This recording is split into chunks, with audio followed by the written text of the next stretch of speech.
De gemeente Noord-East-Friesland rocht het hem in een nieuw beleid op de mantelzorgers. Ze willen oude mensen die het lange thuiswenje willen helpen.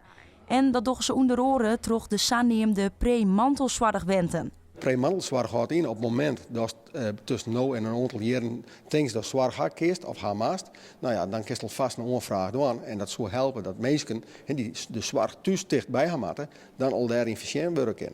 Constra bezocht hoe zulke wenten eruit joggen en is positief verrast.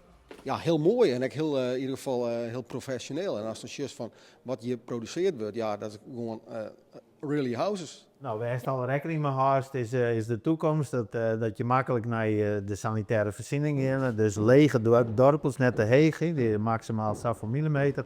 Dat is erom makkelijk bijkomen kist.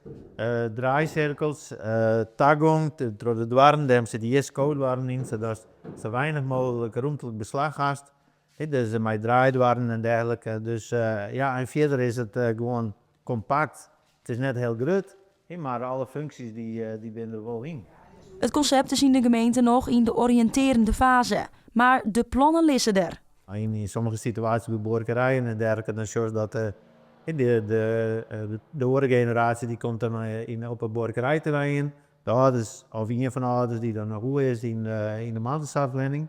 Maar goed, ook die jongeren die dan in de boerderij komen, die werden ergens oors weer. Dus dan komt daar weer ruimte vrij en komen daar weer mensen te waaien. Dus op die manier komt er echt roodstroom in de merken.